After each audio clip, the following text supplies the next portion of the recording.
Welcome to Game Warp. I'm Kim, and with me, as always, is my co-host, Elwood. Howdy. We survived our first E3 month. How do you feel about that? It's now sort of kind of a come down. We had all that excitement, all that new game goodness, sort of thrown us in this one delightful chunk over the 3 days, and then it's sort of like this come down. It's kind of like that post-Christmas period where everything's been unwrapped, and you're now just faced with like leftover turkey and this mountain of wrapping paper to deal with. As we've obviously seen in the news coming ahead, there's still a lot of exciting things coming out. There's a lot of interesting developments happening out there, and it's going to be obviously interesting to go over some of that this evening. Yeah, for sure. I mean, E3 gave us a lot of good games, and it also brought us into this low season in gaming now where there's not really a lot of new releases to talk about. So I guess tonight we're talking a little about news and maybe highlight some of the releases that piqued our interest. I think the most key one that's obviously come up as of today really is that Rockstar Games have basically launched into an assault on both PlayStation 4 and Xbox One with both barrels.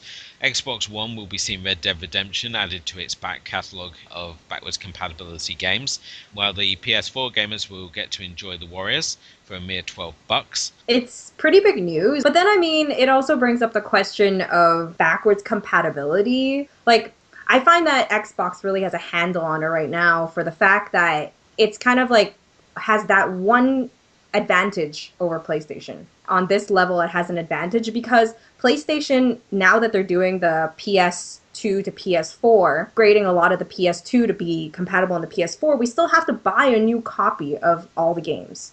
And that's crazy because I have a lot of PS2 games and I don't think I want, like, if I have a functioning PS2, I don't care for it, like, buying it again on PS4. Yeah, I totally understand what you mean, and looking today at the sales for Red Dead Redemption, it's actually gone up by 6,000%. They've seen that big an increase in sales for Red Dead Redemption, whereas those of us who hung on to our copies for the 360 or had digital downloads will obviously just be able to transfer it straight across into your Xbox One. It's been surprising with the big title games that have gone on to backwards compatibility, what's sort of been snapped up. The only other game we've seen obviously be great with this sort of response was Call of Duty Black Ops, which for love nor money you cannot pick up a second-hand copy anywhere, whereas in the months leading up to it they couldn't shift the copies of this game and they were just everywhere. There was more copies than FIFA games lining the shelves if you went in your second-hand discount stores. So the backwards compatibility catalog has really given a second life to a lot of games, and it's also great the fact that a lot of these games you can pick up cheap. Unlike, obviously, as you said already, that if you're going to pick up a copy of The Warriors for PS4 now, you're going to shell out $12. So this is essentially the same as paying for an indie game, which is kind of a rip. It would be nice, obviously, if you could keep hold of those old discs, and I guess this only fuels the argument of why you should hang on to your old consoles instead of trading up every time the new console comes along. But yeah, I understand what you're saying with the advantages of both consoles, and there are a lot of naysayers out there who say, oh, this is going to lead to the death of Xbox, this is going to lead to the death of PlayStation, and what they should really realize is that these companies work best when they have competition. Competition only makes companies strive to improve themselves. You look at any franchise in the world, and they are always better when they have someone to compete with, as it pushes them to progress further. And while Xbox obviously has backwards compatibility, PlayStation at the moment is certainly leading the way with the exclusives, with things such as Horizon Zero Dawn being probably the most exciting release coming.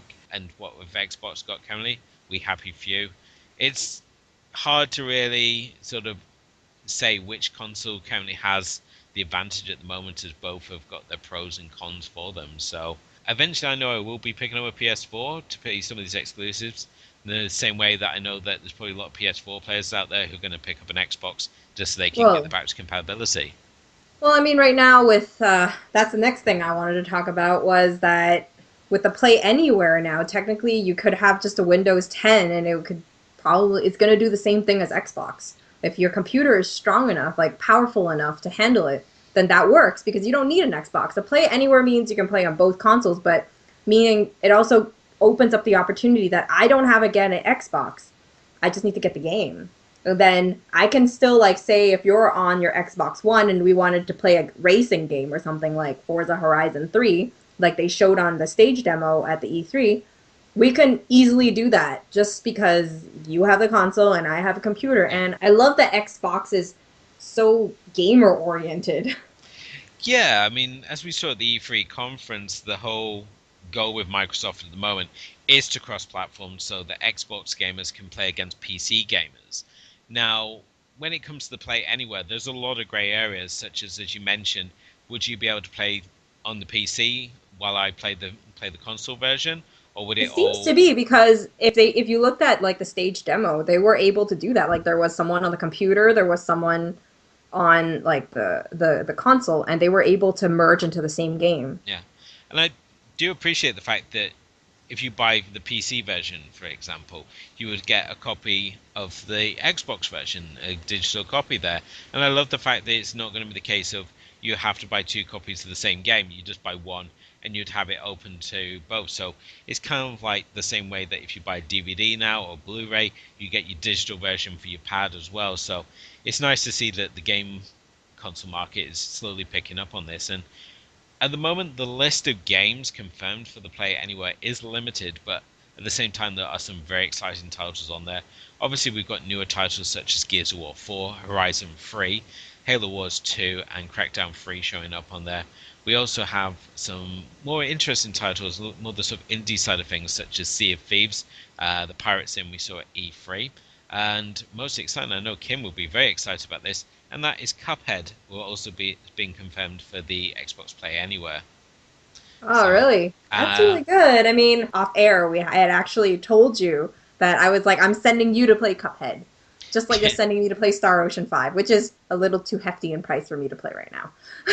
yeah, so essentially this means that even though you don't own an Xbox, you'll be able to play Cuphead, you'll be able to play We Happy Few, Slime Rancher, Killer Instinct Season 3.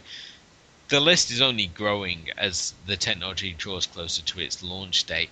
At the moment, it's not due to launch till September, so they are still obviously working on getting those last bugs out. But at the moment, it's one of the more exciting concepts coming out currently for Xbox, and it'll be obviously interesting to see how this shifts the dynamic in the console wars at the moment. To see if this gives Xbox a much needed advantage over PlayStation, who at the moment I would say are currently got the advantage just as we said on the exclusives alone. I'd argue over that right now. I'm a mega PlayStation fangirl, obviously, because I only own PlayStations. I am feeling the respect towards gamers on Xbox side of things, where I feel like Microsoft is making a lot of good moves, which is, kind of pushing me towards upgrading my computer at the minimum. Another game that was getting a lot of excitement just off its gameplay, which I don't think we got, and that was Ghost Recon Wildlands. Today the map was revealed, and it is huge. It's again begging the question of how big is too big when it comes to sandbox games, and looking at the map and the footage we've seen of it, it is looking absolutely huge, even though the sort of mechanics of it haven't really been confirmed. But I don't know, Kim, do you prefer games with large play areas, or do you prefer sort of more condensed, sort of on rails sort of games? Open world games really need a lot of patience to explore everything. It's something that I sadly do not possess. I am a patient person. I just don't have the patience in like exploring everywhere, like, and not having like I guess it's to say that I like linear games. I like that games guide you in a certain way where you Yeah. need to do certain missions, you need to do certain things. But then I don't know because this also begs the question that you can have a big map and it could be intricate, just like we were talking about for Watch Dogs too. But it also comes to the point that the world has to be built well enough. And it has to be engaging. Like, you really want to be part of that world. Like, we talked about it on our E3 special. And our main concern with Ghost Recon Wildlands was that it was way too scripted in the trailer. So that begs the question, will this big map make up for that? I think we need more gameplay. It felt very much like you were watching a cutscene when we were looking at that footage. It didn't feel like someone playing the game, how it was actually being shown. And certainly that dialogue, as you mentioned already, that was so horribly scripted. It was basically like you're watching someone describe what's happening on the screen as you're playing. Yeah, I'm gonna go do this now. You know. And then you got like these guys bickering or something. I think I remember. Oh, Like, what do you think I've been doing? I kind of faded out of the whole conference. I think I just like pretty much squashed that into like a tiny box of trying to forget it. Yeah, it's much like Dishonored 2. It was just one of those presentations that just kind of killed my mood for the presentation, and it was kind of good that there was other things to look forward to. But on more positive notes, I mean, this is no doom and gloom on the news today, as there's a Minecraft user who's actually created a working version of the Pokemon Red in the game. Apparently, it only took 60 hours of building, and it's kind of always interesting when you see these Minecraft projects that people have sort of teamed together to build, and it's fascinating to actually watch this version of Pokemon, which comes in its own little version of DS, and you can actually make levels. You can play the game kind of through Minecraft, which is kind of fascinating to watch. And we did put the video up on the Game Warp Facebook page and Twitter feed, so you can go and have a look at that as well. But Well, you know what? Well, I'm not much of a Pokemon fan. So for me, I'm not much of a Pokemon fan, and I'm not much of a Minecraft fan. So both of these things don't make this that attractive to me. Everybody likes crossovers right now. It's a big thing, especially if it's like two things that you really really love. yeah, I think whenever I see someone like this, though, and these guys are just obviously old girls, they just decide to just come together and build something. And I just always remember the Mark Zuckerberg quote when he was like questioned as his reason for making Facebook, and he was like, some people just like to build things. And that's why I just assume these people are. And I mean, obviously, speaking of crossovers, I think another exciting release that was, depending on where in the world you are, obviously, was the release of Pokemon Go. Now for your Android phone, you can go and hunt Pokemon in your, well, essentially real world. The option is there now to obviously go and play this version. Kind of looks like a reworked version of Pokemon Snap. I'd be very interested, Kim. Obviously, if this grabs your attention. I mean, does the idea of going out and hunting for Squirtles or Psyducks or Pikachu's or Meows or No, no? no. No, I'm done. I have no. You know what? At the point, if I keep talking about like how Pokemon doesn't interest me, no one will watch Game Warp or listen to Game Warp or watch Game Warp anymore.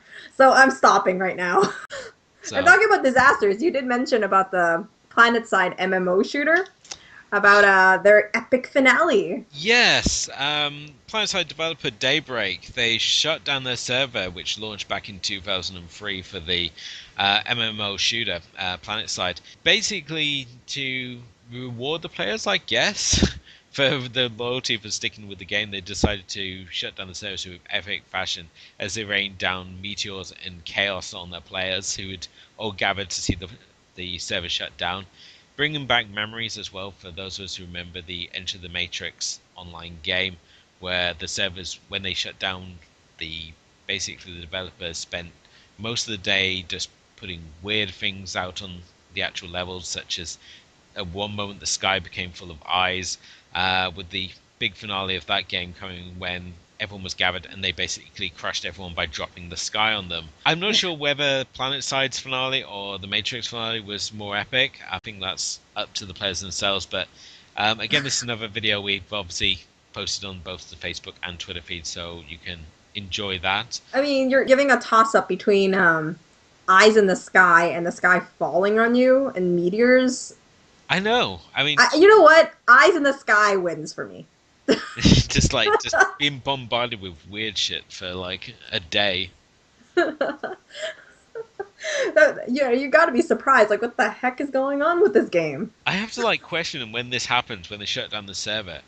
Do these like gamers like go out into like the blinding daylight, rubbing their eyes and like now wondering how they're going to like deal with like day-to-day life now their game has gone? I mean, is it like that moment when you stumble out the vault in Fallout and you kind of like just look at this world ahead of you and wonder which direction you're going to go?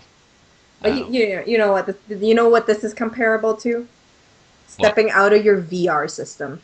That's probably what it'll feel like going back to reality. Well, speaking of VR, we have obviously found something that is coming with an equally weighty price tag, and that is new Destiny figurines from a company called A3. Currently, these come with a price tag of $190 or £145 currently, with an ambitious tag of gotta collect them all, which at $190 each, I think is going to be an ambitious attempt. This is still obviously more reasonable than VR tech. For sure. We find any way to bash VR tech, but we're gonna be the ones that people will laugh at when we actually get one for ourselves. Yeah, But prove us wrong. yeah, yeah. Send us VR tech and prove us wrong. That's what we're holding out for.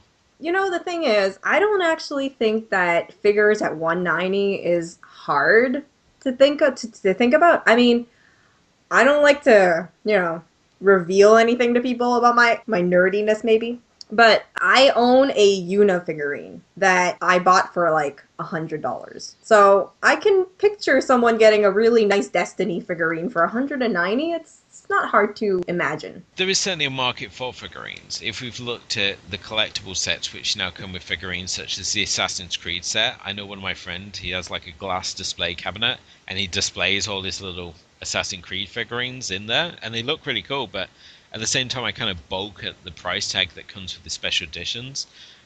Watch Dogs 2 is going to also be coming out with its own figurine, as is Zero Horizon Dawn, which again will also have its own figurine as well. So for those of you who like to collect your figurines with your special gift sets, then you've got plenty more to add to your collection. But certainly these Destiny figures do look really nice. But the price tag, I don't know. I kind of understand where they're coming because obviously it is a collectible item. It's obviously that sort of collectible where they can attach the price tag for. But I have children. I can either have nice things or children. One of the two will eliminate the other. So Yeah, no, I can get it. I think life yeah, happens. my But ch- my but children make the nice things disappear. we're so positive here. Seriously, come on, we Okay, gotta stop with these downer topics. okay, Um, let's bring us into a next game that kind of went on our radar was Cyberpunk Adventure 2064. Read Only Memories. Is that the name? It's really long. yeah. 2046 read-only memories. This is coming out obviously on August 16th for PS4 and Vita, so another one for you, Kim. Mm. This is a game which has got a lot of indie sort of cred going behind it. Myself, one of the most exciting aspects of it is the voice cast, which not only features Clementine from Telltale Walking Dead games, but also features Xavier Woods, being, the wrestling fan I am, who also hosts the great internet video game show Up, Up, Down, Down, which I recommend, checking out when you've obviously finished listening to these videos. So there's a lot of really exciting people on the voice cast, and it's got a real sort of nice retro look and feel to it. It kind of reminds me in many ways of games such as Future Wars on the Amiga or Secret Monkey Island. It's got that sort of nice like retro look to it, and you can obviously, if you go on the PlayStation blog, they've got a really cool video of there, which obviously not only announces the cast but shows some exciting footage from it as well. Kim, I mean, did you have any thoughts on this one at all? Well, it definitely caught my eye. I haven't looked very much into it, but I think that their selling point was also the voice cast, and I haven't played the Walking Dead one, so I don't know about the voice cast of the person who does the voice of Clementine. But they do have. Recently, I played the game Gone Home, which I did a review on that moment in. If you want to check that out, also. But they have actually the main character, Sarah El Male. I hope I'm not butchering her name, who does the voice of Katie in Gone Home, who is also in this game. And I like the voice cast in Gone Home, so convincing voice cast is the first step to making a really good game. So I'm interested to see where this goes, and then I'm definitely going to give it a go when I get a chance. I mean, obviously, speaking of Telltale games, though, obviously the most exciting title that they're currently working at the moment would be their Batman title. Now, we saw a bit of more of this at E3 with the information that we were sort of getting past to us, seeing a big focus on Bruce Wayne being a major part of the story. So normally when we play Batman games, we don't play as Bruce Wayne, we play as Batman. So the fact that there's going to be this heavy focus on Bruce Wayne obviously dealing with issues at Wayne Corp, dealing with keeping his cover as this playboy billionaire, brings an interesting edge to it. And I guess we kind of should have seen this because it is a Telltale game, and they're not exactly known for being action games. They're obviously more dialogue driven, so it would make sense that Bruce Wayne, the man himself, would be more of a focus than playing just purely as the Dark Knight. So does this sort of make you more or less excited for this one then, Kim? Okay, I love Batman. I'm excited, but there's always a but. The main thing is that Batman is a huge franchise. There are so many fans out there, and Telltale Games better get their act together and put a lot of heart into this because you have to appeal to Batman fans who we already know through just the films itself have gone through so much greatness and failures that they can either be the best people in the world or probably the worst. So, I mean, I like their angle. I think that using Bruce Wayne is a great choice. I think that having a background story and being more story driven, unlike the Arkham Asylum and all that stuff, is a really really good idea. I'm interested to see how, like, if they're anything like The Wolf Among Us, they'll probably be very dedicated to the comic side more. At least that's what I'm hoping they're gonna do, because that would be like a different angle in how they're doing it. It'll bring some sort of, like, because I'm pretty sure like maybe the movies change it up a little. I'm not like a huge comic fan, so I don't know a lot about the actual source material. But I mean, it's just my only concern is that Telltale Games needs to make sure that Batman is an epic adventure. Yeah, part of me kind of wishes that they would do like an Adam West version, so like a super cam 70s version, and then you'd like have the option when you complete any sort of like fight sequence or action scene just to go into like some weird sort of like surf rock dance montage. That's the game I want to play. So, Telltale, if you're looking for someone to write your next Batman, me and Kim will sort it out for you. Well, talking about writing, we have to mention that Life is Strange actually currently has a fanfic competition that ends on July 15th. So the goal of that is that you need to write 2,500 words and submit it to them.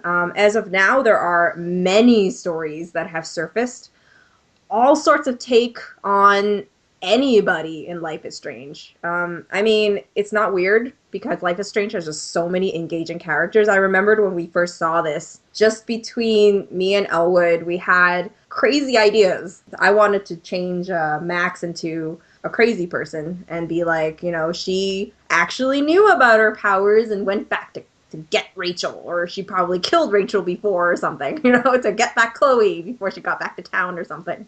Something like that, like a crime thriller, psychological thriller sort of thing. Yeah. And the only one I could come up with when we were doing the spontaneous pitching of ideas was that you would do a story based around the formation of the Vortex Club, which was always one of the undeveloped aspects of Life is Strange. We get a lot of hints into their background and stuff, but I feel that it could have really been developed. So a good prequel story would really have sort of added to that one. So Yeah, that and even I don't want to do spoilers. Ugh, the killer. I want more emphasis on how the killer became the killer. I would have done that angle. That would have been a really great angle. yeah. Now I want to write it. I mean, obviously, speaking of value for money, and this has been one of the big surprises, really, and that is Killer Instinct. Killer Instinct has, since its revival, continued to surprise a lot of people with the fighters it's been introducing with each season, and in particular the cameo fighters, which so far have included the Arbitrator from Halo, General Ram from Gears of War, and Rash from Battletoads, in probably one of the more random inclusions.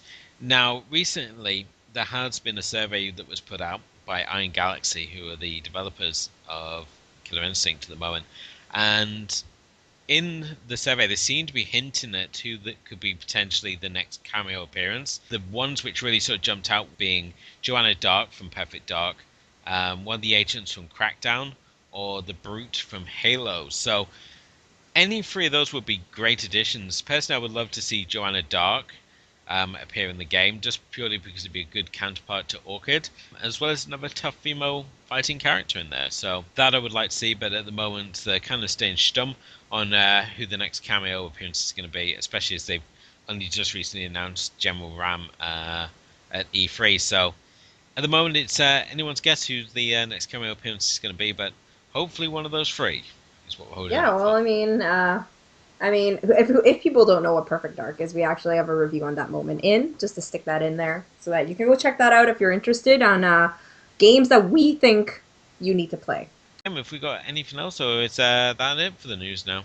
I think that's it. We will be doing more streaming, and we'll be announcing that on Twitter and Facebook. But obviously, if people want to follow the show, where's the best places to kind of find us?